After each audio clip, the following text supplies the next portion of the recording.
Cian Tracey is with us to talk about the Ireland squad. The botched announcement of the Ireland squad yesterday. Did we get to the bottom of what the hell they were thinking trying to postpone it for a week in the first place? We'll probably never know. It was good fun though. How they thought it was going to keep under wraps till Sunday after telling the players last Sunday was just beyond me. But I suppose when you look at the other unions, the way they've announced it with big fancy videos like the English and the Welsh, it was really cool how they did it. And you get a graphic from the Irish management, and even saw there was a couple of Japanese native speakers that were saying there was typos all over it, so that just shows you how quickly they've had to put it together. But yeah, look, it's out there. I suppose it probably helps preparation for this week, because to think that Joe Schmidt's going to do media on Thursday, if he didn't think that he was going to be asked about the squad as opposed to the game, of course he was, and I guess now there's kind of less to be asked. A point from Digger. Apologies if I've already covered, but for argument's sake, let's pretend Klein was born and bred here. Isn't Toner a better player anyway? I wonder who's actually the better player. Is Devin Toner not more valuable? I think some of the annoyance here is not because he's a project player who is taking the place. It's because it's a project player who we don't really rate that highly. But I think it's a bit unfair. I remember I was in with you guys after the Italy game, and I was saying that I thought Klein had been nailed on. When you think about how Joe Schmidt looks at his squads with locks, he wants a tight headlock, and I know like this phrase has kind of come into everyone's language in the last couple of years, but if you look back through, there's a reason why he's picked Quinn Roux. Quinn Roux was there, and like he became a lightning rod for this, as I suppose every project player who comes in becomes the latest one. Jean Klein is that now. Yeah. And I know for a fact, because I spoke to Quinn Roux about this, that affected him as well. Like he felt like he got such a raw deal. And during the Six Nations, they released stats to the media that I guess are available to all coaches, and you could see that Quinn Roux was actually performing the role that Joe Schmidt wanted him to perform. Now, Jean Klein is seen as an upgrade on that. Devin Toner and Jean Klein are not the same type of lock. That's where this comes down. They're totally different type of locks. They're different type of locks. So before James Ryan kind of burst onto the scene, Devin Toner was playing tight head lock, and that's fine. Like it was going fine. There was never a problem with the scrum. But I feel like Joe Schmidt is looking at this as the Springboks are coming down the line, and he wants power in that scrum. Now, whether Jean Klein will feature, that's a different story.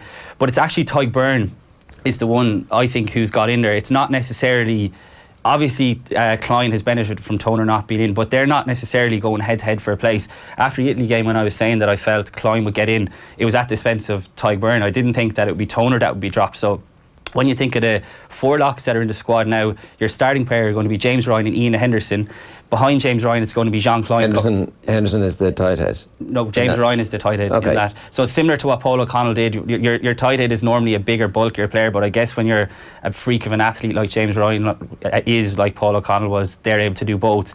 And it's Tadhg Beirne covering behind Iain Henderson. So it's actually Beirne who has gotten in there, if you know what I mean, instead of Toner. Now, that's not to say that Klein hasn't benefited from it, but they weren't necessarily in direct competition.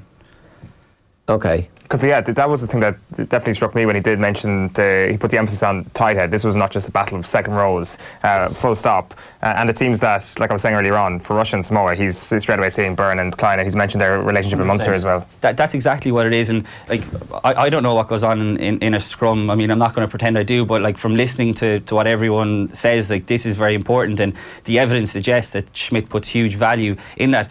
And this is going to run on and on for a couple of weeks, and even until Jean Klein plays, I think probably in the World Cup. But this isn't a decision that Joe Schmidt woke up on Sunday morning and said, actually, you know what, I fancy Jean Klein. The man obsesses over the smallest detail. So whatever the casual fan and like you or me, whatever think about it, this has been to the finest detail this decision has been made. Now we can totally argue Devin Toner's merits for the line out and all that. I don't think that's questionable, but he has looked off the pace since he's come back from the injury. He got the ankle injury during the Six Nations. He didn't feature at all, and then he got the knee injury against Munster. He hasn't looked up to the pace, and like I know Brian O'Driscoll and Ronan O'Gara were saying it when they were with you guys a couple of weeks ago, that so much stock gets put on training, and like if Toner is looking that sluggish in training, how are you supposed to? That was like definitely the interesting.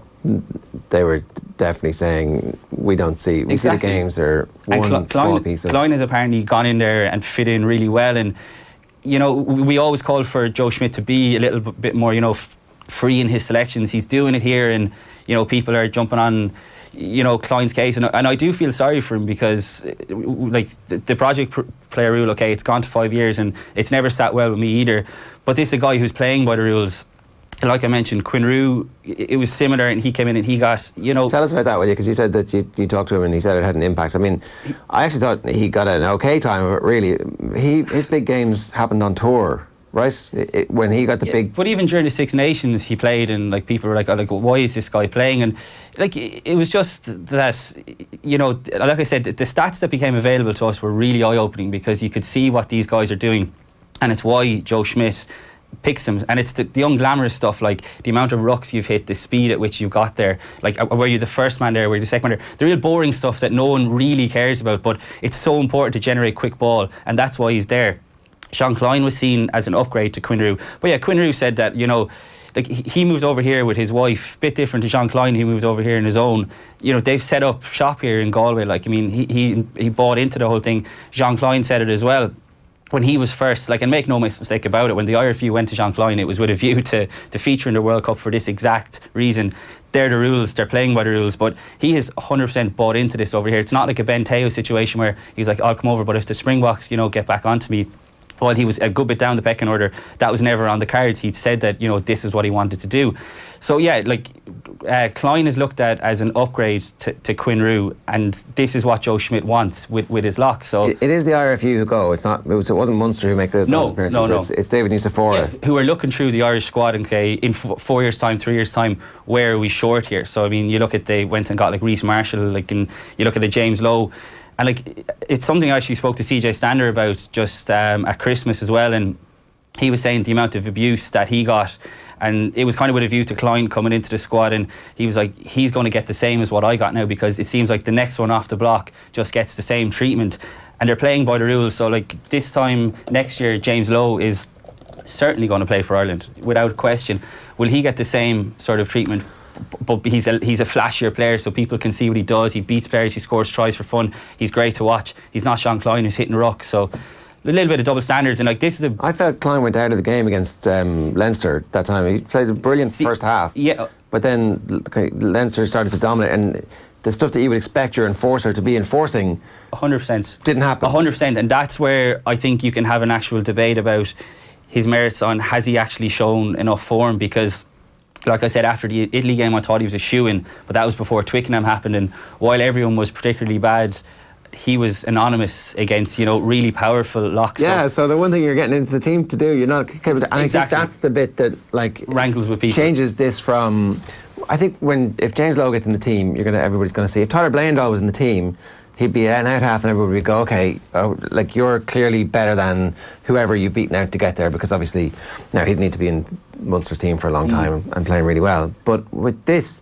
maybe because it is so nuanced, and because people don't really understand the difference between the tight head and the loose head locks.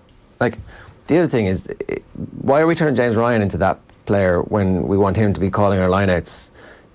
Aren't you more exhausted if you're playing that role? But it's like, it goes back to what I said. I mean, Paul O'Connell did it to a huge effect, and I think they just see him in that sort of Paul O'Connell mode. But just on Klein, like, it was his second game at this level, and I think we have to cut him some slack.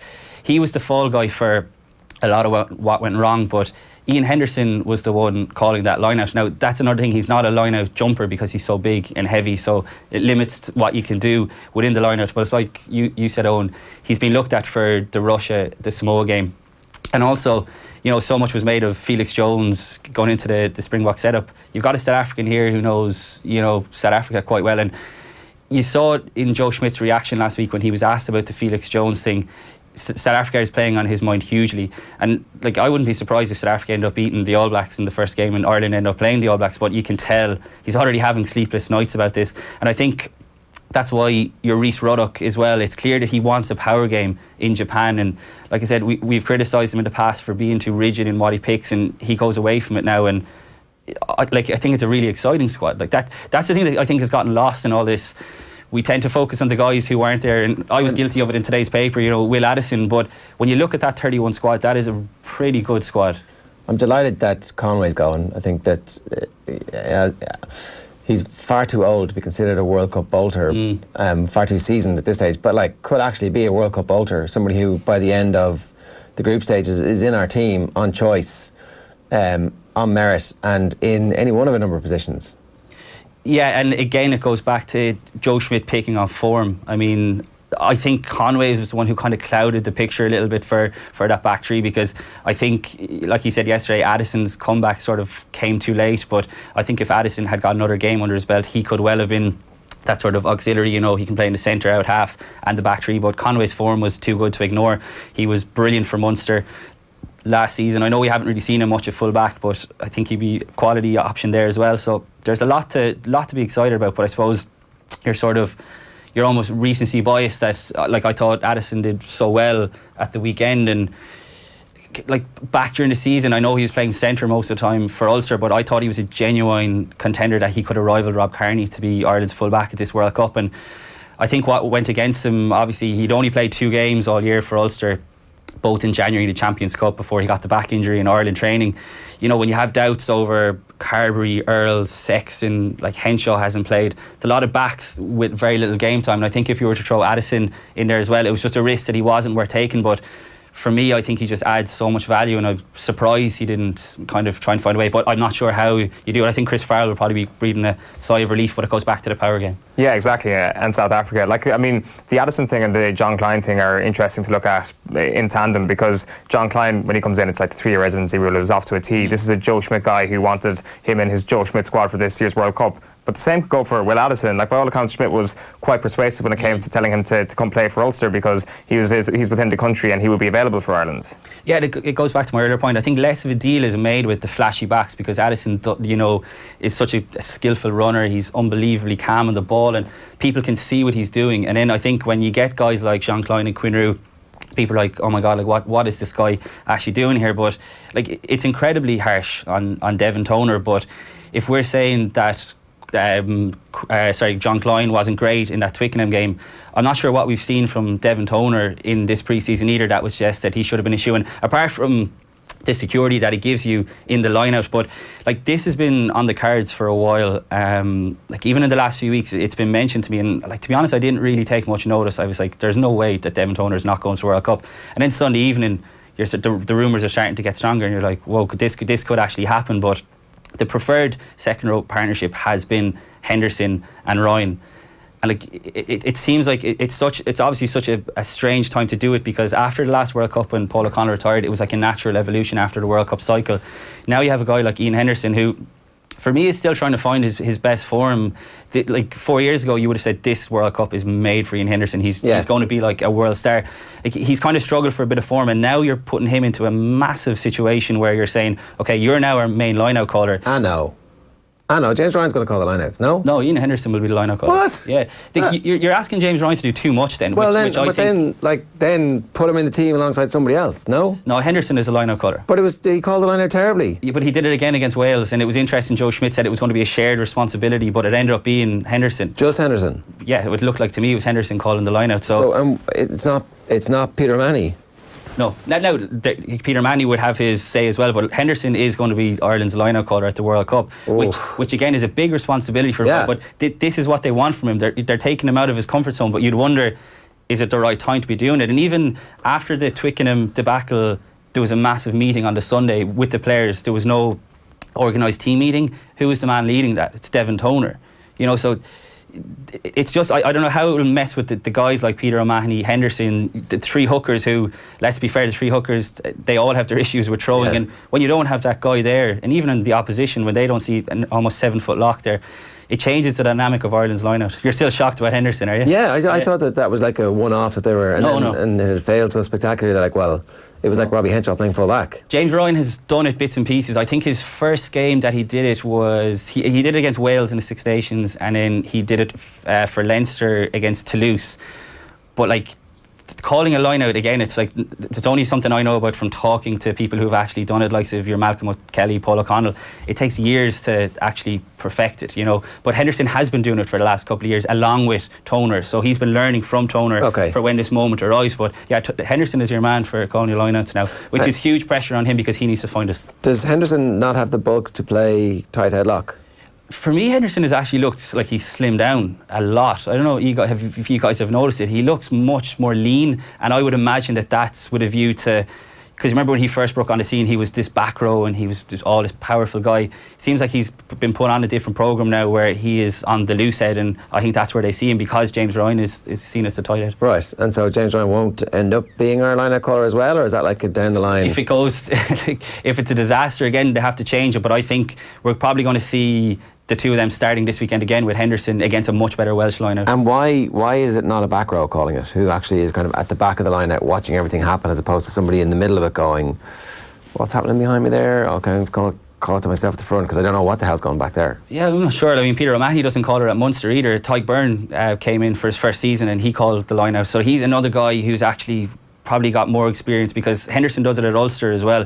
But yeah, I'm not sure why a backer doesn't do it, but you think like a line-out technician like O'Mahony might be good at it, but the fact he doesn't do it for Munster either, it's Tyke Byrne. So I guess even having Tyke Byrne there is another option, but it's been like, he's an interesting case as well, because it looked to me for all the world like he was seen as a back row, and now all of a sudden he's named as a lock, even though he hasn't played as a lock in pre-season. So like, yeah, it's a lot of muddled thinking, but I'm sure there is a plan. It hasn't just happened. Yeah, well, that seems like it's the squad is so small at 31 that if you have that versatility, that you're going to be able to play those. I mean, you hope that you don't have to use them in that position in the big games, but if you do, you might be able to survive.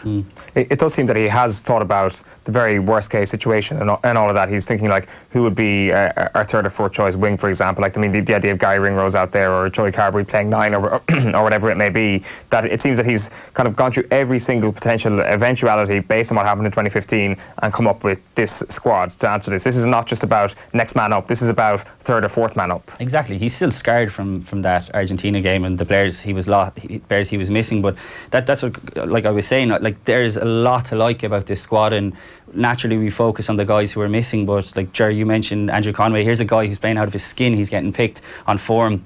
Jordan Larmour, Chris Farrell. Like, there's a lot of guys who can change up a game in this squad. And you know, the thing is, by the time we get to hopefully a quarter final, there's going to be a lot of different players in that squad. It's just natural. Even after this weekend, you look at Wales coming, you know, your Will Addison could be straight, Toner could be straight back, and you just don't know. So like, yeah, I think there's a lot to like about the squad, and that kind of gets lost in the sort of the panic of, oh no, Devin Toner's gone. Yeah, the Argentina game, people talk a lot about the players we were missing, but we lost that game because our defensive structure wasn't sound. Like, they killed us. And it's, I mean, it might have been a great excuse for us, but actually we might have lost that game anyway, even if everybody had been fully fit. So is our defensive structure back after last weekend? I don't think you can read too much into last weekend. Like, it was a Welsh B team with a lot of Dragons players, so you know, let's call it spade a spade. Yeah, I think there's still question marks over the defence. I think Ireland get caught narrow far too often. I think attacking teams have figured out how to play against the Andy Farrell, and I'm not sure if have they been moving with the times as well, but even someone like Ringrose has kind of been off colour. But I think when you have Sexton and Henshaw back in that team, apart from the fact that they're just strong defenders, they're strong communicators, and I think that will make a huge difference to guys, you know, Sexton, and you're making sure the guys are fanning out the line, because you saw it against England. Like, I mean, Stockdale biting in, but that doesn't come from just Jacob Stockdale, it's the guys inside him, and you can see how bunched, like the likes of Bundyaki and Gary Ringrose, who are both very quiet players apparently by all accounts. So I think a Henshaw or Sexton will make a big difference to that. A couple of points that Matt Williams made this morning. I think maybe you've answered one of them about what the internal team dynamics for having John Klein. You're making the point earlier on, John Klein seems to have settled in quite well with the squad, so that's not going to be a huge issue for the team. Because if you're on the plane, you're on the plane, and you feel like you're going out there to win. You're not lamenting somebody not being with you. Exactly, and I think when you're inside in the camp, and like we said, they can see the training, and these guys know what your Jean Klein brings, and I think they can appreciate that, because, you know, if you're doing the dirty work that you don't want to be doing, he's doing it for you. I think players can appreciate that, and that's probably why he has bought into it as well. The other point was that he said he talked to a member of the Irish team. He doesn't say if it's a playing member or if it's a backroom member, but he told me that Dev was on the outside. I couldn't believe it. When I asked why, I was answered with a shrug of the shoulders. They want him out. Now,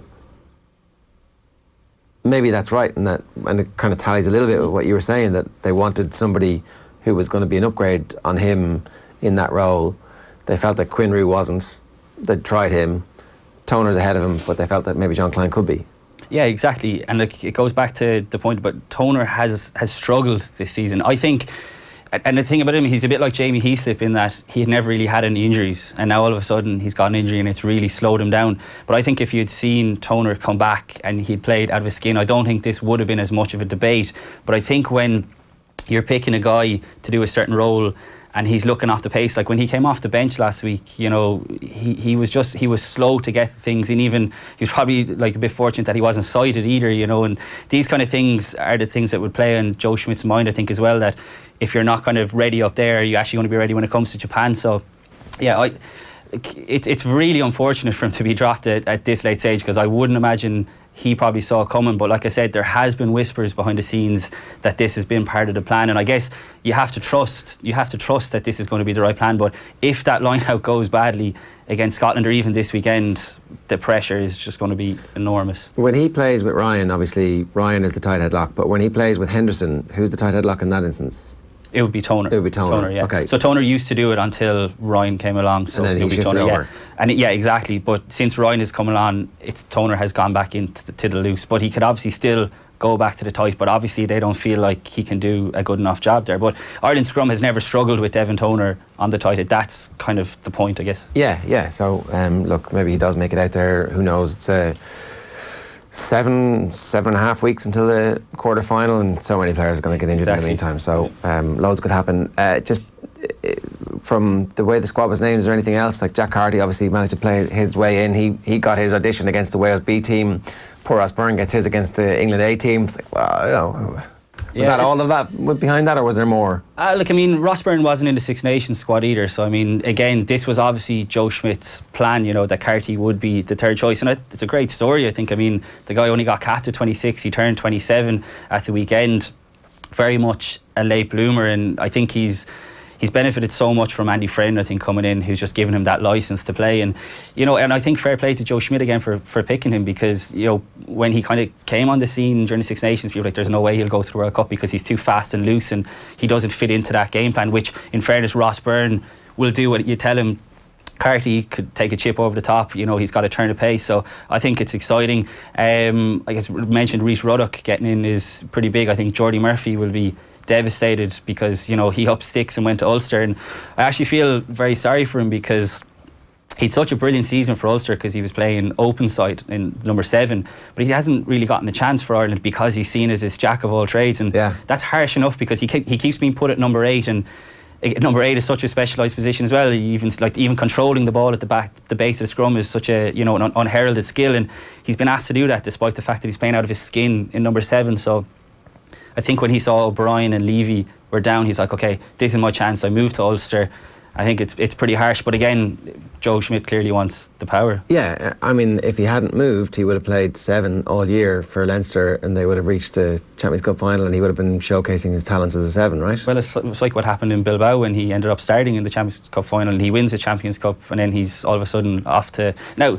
I mean, hindsight is great, isn't it? But I think he'll be particularly gutted that he didn't get a chance at 7 to actually show, you know, bring his Ulster form into it. But again, Ruddock has been a captain of the Ireland second team, if that's what you want to call it. And I think for the 2 games that we mentioned, Ruddock will be a shoe-in to captain that, and he's a guy who'll make sure his standards, you know, are kept the same. He's a captain in Leinster as well, so he's hugely respected. So. Just kind of on a final point then, I know you can't really be planning too far ahead, and we'll talk about it a lot more in the coming weeks, but do you think Joe Schmidt will just basically play 2 B teams or 2 A teams, as they say, for the Russia and Samoa games, so that essentially you have your frontliners off for 2 weeks? Yeah, I think there'll be, pretty much. Or is there a sense that tournament rugby is all about momentum and keeping people on their toes? Yeah, of course there's an element to that, but I mean, let's call a spade. Russia and Samoa, while they'll be big meaty packs, you know, this Irish squad, if you picked a different 15, should be good enough to beat them. Now, it might not be a totally different 15. You might have someone like a James Ryan might play, or, you know, a Tyg Furlong might play one of the game against Samoa or something. But yeah, there's enough quality, I think, in this squad to ensure that, you know, you can wrap the likes of Johnny Sexton, Conor Murray, although he'll bring in only two scrum halves, he's going to have to be on the bench, but I think there is enough scope to wrap these guys in cotton wool. And it's an amazing opportunity, really, to actually have this. Like, you couldn't dream of a better way to go into a World Cup quarter final, assuming we get there. It's like, there's a lot of rugby to play first. Don't be catching chickens. If we get there, we 57 points last week. It was like, we're not getting out of the group. Now you're like, oh, this is perfect. If we get there, yeah. Come on. The quarter final is the hardest quarter final they'll ever face, right? But the group is very winnable and it's front loaded. In 2015 it was the opposite. So that last game against France, it was just carnage. We'll all remember it. So now you've got Russia and Samoa at the end. So in an ideal world, Johnny Sexton comes back after having a 2-week break and goes into the quarter-final, and happy days. Cian, good stuff. Thanks a million for joining us this morning. We're going to look back at the All-Ireland football final with the former Galway footballer Michael Meehan next.